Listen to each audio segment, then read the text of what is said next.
கடந்த வாரம் நம்மெல்லாம் ஒரு நியூஸ் ஒன்று பார்த்துருப்போம். சிவகங்கை மாவட்டம் திருப்புவனத்தில் விபத்தில் சிக்கி இறந்து போன பசுமாட்டோட வயிற்றுக்குள்ள 10 கிலோ பிளாஸ்டிக் இருந்துச்சு அப்படின்னு சொல்லி எல்லா ஊடகங்களிலும் பேப்பர் தாள்லையும் நியூஸ் போட்டாங்க. இதை பார்த்து நமக்கு அதிர்ச்சியாக இருந்திருக்கும். எப்படிடா மாட்டோட வயிற்றுக்குள்ள பிளாஸ்டிக் வந்துச்சு அப்படின்னு. இன்னைக்கு நம்ம விளைநிலங்களை ஃபுல்லாக பிளாட்டுக்காரனுக்கு விற்று பணமாக்கிட்டோம். மாடுகளுக்கு இயற்கை உணவுகள் கிடைக்கிறதில்லை. அதனால் அது போகிற பாதையில் எது கிடைக்குதோ அதை சாப்பிடுது. பிளாஸ்டிக்கை சாப்பிட்ற மாடுகளுக்கு தெரியாது நம்ம விஷத்தை சாப்பிட்றோம், நம்ம அதை கொஞ்ச நாளில் செத்து போயிடுவோம் அப்படின்னு. அந்த மாடு விபத்தில் சிக்கி இறக்காமல் இருந்திருந்தால் இன்னும் 2 மாதத்தில் அது சாப்பிட்ட பிளாஸ்டிக்கால் பாதிப்பு ஏற்பட்டு இறந்துருக்கும். இன்றைக்கி பல மாடுகள் இப்படி தாங்க பிளாஸ்டிக்கை சாப்பிட்டு தான் வாழ்ந்துகிட்டு இருக்கு. இங்கே பாருங்கள், நைட்டு 12 மணி வேலை முடிச்சு வீட்டுக்கு போயிட்டுருக்கேன். நான் கடக்கக்கூடிய பாதையில் 3 குப்பை தொட்டிகளில் 6 பசுமாடுகள் சாகிறதுக்கான உணவான பிளாஸ்டிக்கை சாப்பிட்டுக்கிட்டு இருக்கு. இதுக்கு காரணம் யாரு? நாம தான். வீட்டில இருந்து நல்லா மடிச்சு குப்பை தொட்டில் போடணும், குப்பையை கொண்டு போறோம். ஆனால் அதை கரெக்டாக குப்பை தொட்டில் போடுறோமா? கிடையாது. கார்ல இருந்து தூக்கி அடிக்கிறோம், பைக்ல இருந்து தூக்கி அடிக்கிறோம்.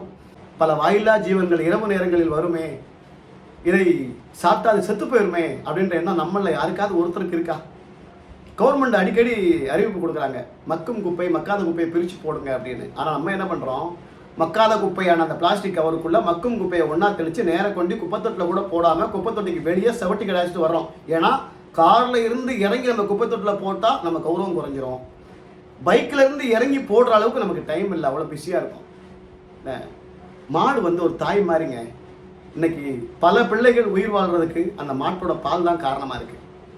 அப்படிப்பட்ட ஒரு தாய்க்கு நம்ம விஷத்தை கொடுத்து சாவடிக்கலாமா சொல்லுங்கள்? நம்ம பல வாட்ஸ்அப் ஸ்டேட்டஸில் பதிவு போடுறோம். பசுமாடை பாதுகாப்போம், ஆட்டுக்குட்டியை பாதுகாப்போம், இயற்கை வளங்களை பாதுகாப்போம், குப்பைகளை குப்பை தொட்டியில் போடுவோம். இது எல்லாமே ஃபேஸ்புக் வாட்ஸ்அப் பதிவு மட்டும்தான் இல்லை. நமக்கு யாருக்காவது சமூக அக்கறை, மற்ற உயிரை காக்கணுன்ற எண்ணம், இயற்கை வளம் காக்கணுன்ற எண்ணம் யாருக்காவது இருக்கா? மாட்டுக்கு 5 அறிவு தான், அதுக்கு தெரியாது இதை சாப்பிட்டா நம்ம செத்து போயிடுவோம் அப்படின்லாம் தெரியாது. அதனால் 6 அறிவுள்ள நம்ம தான் இந்த மாதிரி உணவுகளை நம்ம ரோட்டில் போடும்போது வாயில்லா ஜீவன்கள் சாப்பிடும். அதோட உயிர்களை பாதுகாக்கிறது நம்ம கடமை அப்படின்னு பொறுப்பாக இருக்கணும். இனிமேல் இந்த தப்பை யாரும் பண்ணாதீங்க. உங்கள் கண்ணுக்கு எதிரில் இந்த மாதிரி ஏதாவது ஆடு மாடுகள் பிளாஸ்டிக்கை சாப்பிட்ற மாதிரி பார்த்தீங்கன்னா அடித்து விரட்டி விட்டுருங்க. நான் அப்படி விரட்டி விட்டு தான் வந்தேன். எனக்கு பார்த்தோன்னே ரொம்ப சங்கடமாக போச்சுங்க.